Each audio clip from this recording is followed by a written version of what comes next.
Assalamualaikum dulur salembur barea salam dunya. Tepang deui sareng tata dan miharja anu baris ngadogikeun dongeng Sunda judulna Gondrong karya Edi D. Iskandar. Mangga wilujeng ngadangukeun.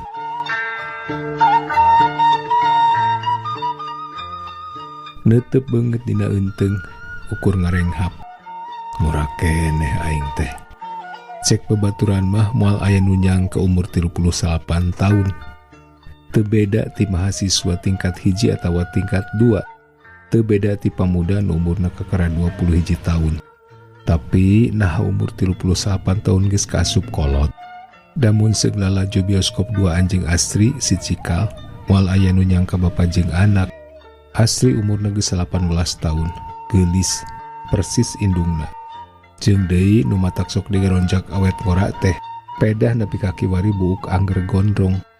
Kungsi pamajikan meresaran malah rambut dicukur, malah bangun nyombo. Majar teh mun dicukur mah pasti beuki kasep, teu dipalire. Da cek rarasaan teh asa genah keneh gondrong, rek kasep rek goreng patut jeung teuing. Nu penting mah rambut gondrong teh dibawa kana jalan hade. Mun seuk dicukur mah naon bedana atuh jeung pagawe kantor. Nu matak embung digawe di kantor ge lantaran hayang bebas embung aya nu marentah kudu kitu kudu kieu. Embung kabeungkeut ku aturan, indit kudu di sapatu, buuk kudu pondok, teu meunang make kaos, teu meunang make jeans. Ari kieu mah wira swasta, apan tu manina. Sagala rupa ditangtukeun ku sorangan. Nu ngaregreugeun teh Astri jeung adina Iwan malah mangmeunangkeun. Tong diparas lah pah. Kegahan kene gondrong awet jaya cek Iwan. Nya mah wiosina gondrong we ngarasiga Michael London. Gondrong sareng huisan piraku mamah teu kapengpeongan cek Astri. Dikitukeun mah pamajikan teh kalah imut bari gogodeg. Tetep entep deui kana beungeut nu nampeuna eunteng buuk ditelek-telek. Can aya huisan. Nya ngora keneh aing teh. Rada reuwas basa karasa aya dampaleungin nu lemes ngusapan tak-tak. Direret pamajikan. Pada kamana ieu teh sonten-sonten bet ngeunteung cek pamajikan. Gap leungeun pamajikan dicekal tuluy dirames. Cik telek-telek mah. Cek mamah kumaha, nah papah teh gagah kenen teu. Ih beker. Pamajikan jebi bari mencet kana irung lalaunan. Tuhnya mamah mah ditaros teh sok saliwang. Ieu mah yang terang nurutkeun mamah, papah teh gagah kenen teu. Upami gagah keneh nyaregreg we, upami henteu meureun nya papah teh geus kolot. Paharna alim kolot kitu. Lain kitu, pedah eta we loba nu maruji cenah papah teh awet ngora. Saur abdi mah papah teh tos sepuh margi tos bade minantuan. Tapi bungkeuleukkeun nama leres angger gagah angger anom cek pamajikan beri imut. Plong teh hate, pamajikan diteuteup. Leres gitu. Tuhnya ari tos dipuji teu percanten. Bilih we ngan ukur hayang nyenangkeun papa. Ateu kenging gitu nyenangkeun caroge. Apan eta teh kewajiban istri. Cing ayeuna mamah cek papa kumaha. Kumaha. Tos kalebet nini-nini atanapi teu acan. Atanapi tos kalahut. Nyeh imut. Pamajikan diteuteup beuki anteb. Mamah mah angger geulis, angger seksi, angger mata kergeteun. Wadul ah. Walon pamajikan beri ngadilak. Tuhnya ari dipuji 100% teu percanten. Nyeh pamajikan imut. Tetep entep kana potret kulawarga nu naplokna tembok. Asa kakaraci keneh nya mah. Naon teh? Asuh barudak. Pamajikan teu nembalan, kalah luk tungkul bangun nu geus ngararampa ka mana maksudna obrolan. Asa ngimpi buguh ge, bulan hareup rek minantuan. Astri rek nikah ke insinyur Tatang. Teuing di mana tepungna, teuing kumaha mimitina. Nganti keur kelas 3 SMA, sok aya lalaki nganjang ka Astri. Ora keneh umurna kakara 30 tahun. Gagah, tapi sikepna mata gregreg, sopan hormat ka kolot. Mun datang malam minggu, balikna tara liwat di jam 10. Sabada Astri lulus SMA, bete disangka-sangka. Tatang datang di barengan ku kolotna, ngelamar Astri. Sanajan reuas da puguh teu siap jadi metoha, tapi hate mah regreg. Naon deui atuh, tibatan lila rejengan kalah ka matak hariwang. Mana kitu ge tatang teh enyaan meharep Asri. Basa ditanya ka jenisna, Asri ge teu nampik. Malah cenah niat nikah teh geus direncanakeun samemehna mun geus lulus ujian SMA. Sanajan Asri teu sakola nepi ka jadi sarjana, hate mah angger reueus. Budak teh teu salah milih, meunangkeun salaki nu teu matak ngahariwangkeun kolot. Nganu ngarumas teh lantaran tangtu bakal leungiteun. Geus nikah mah tangtu nage Asri teh milu ka salakina. Mal aya nu mantuan masak deui engke mah pah, cek pamajikan lalaunan. Mal aya nu ngawulaan mangnyeunkeun kopi, mangkaning kopi meunang Asri mah nikmatna teh beda jeung nu sejen. Mal aya nu marengan balanja, mal aya nu marengan lalajo.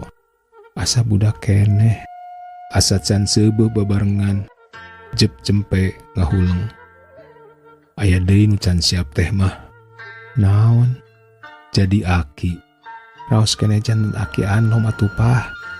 Daek itu jadi nini anom. Kan tenan we tibatan janten aki tos taweh woh mah. Boting turunannya. Naon teh? Baheula basa urang nikah pan ngora keneh pisan. Papa kakara 20 tahun, mama 18 tahun. Ayeuna Asri ge kakara 18 tahun geus rek boga salaki. Muga-muga we Iwan mah ulah nurutannya pah. Nah kitu. Ripu urang atuh pamaget mahapan kudu ngabayuan. Mun ceuk Iwan lulus SMA teras nikah mah, ti mana tuh penghasilanana? Sirah unggek. Kadenge motor ngadurungdung asup ka pakarangan. Tah geuning Asri kakara dongkap, cek pamajikan merijung cengkat, lempang keluar kamar. Sorangan angger diuk yang harapan eunteng, kadenge sora sendal ting kedepruk, kadenge sora Asri jeung Iwan, tas dimarana nya. Papa mana mah? Sora Asri. Di kamar.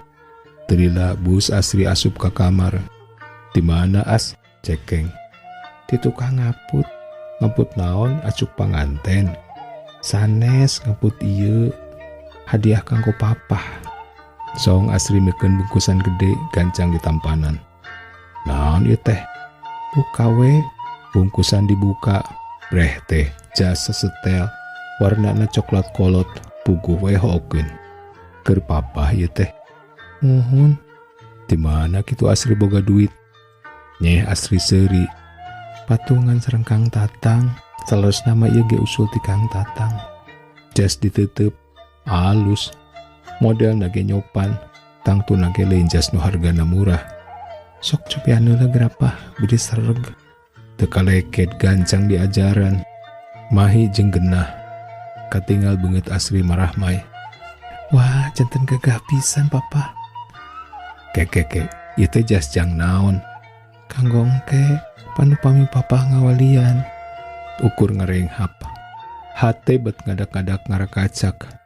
Katampi Gusti, katampi pisan kanyah pun anak. Nyaan Asri mah angger nalingakeun sakur keperluan kolotna. Angger kumawula. Pah, sora Asri bangun nu asa-asa. Kek diukna tungtung ranjang. Aya naon? Papa moal bendu. Kunaon kitu? Bilih papa tersinggung. Naon teh? Jang jeula mah papa moal bendu. Naon teh? Sok nyarios heula atuh. Asri teu ganjang ngajawab bangun nu kararagok. Kieu nyapahnya. Upami engke dina waktosna Asri nikah. Papa teh asa langkung gagah. Langkung kasep sareng berwibawa. Upami rambut papa teu gondrong. Ngajenghok sajongjongan. Teu ngarasa kasigeng, teu ngarasa diatur ku budak. Anehna teh bet asa aya nu ngaregreugeun kana hate. Asa atoh aya pamenta serupa kitu ti anak, asa dielingan. Nya asa leuwih pantes mun buuk teh teu gondrong. Asa geus mejeuna nilih kana tangtungan. Geuning sikap Asri ge geus robah.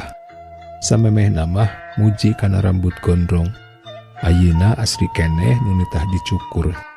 Ngora keneh aing teh. Tapi tangtungan hirup maju kakolot, sakedeng deui bakal jadi wali. Moal lila deui mun parang dipasihan rahmati Allah bakal jadi aki. Aki anom. Red ka najas, red ka asri, red ka pamajikan nu neuteupna lawang panto. Upami teu gondrong, kang tatangge kawon ku papa gagah namanya mahnya, cek asri.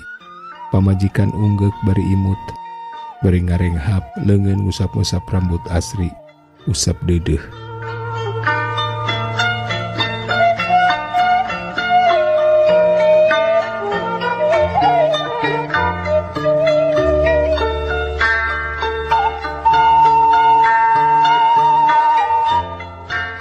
Cak baraya duwi ka dieu dongeng Sunda anu judulna Gondrong karya Edi D. Iskandar. Hatur nuhun kana perhatosanana. Tata dan Miharja pamit, permios.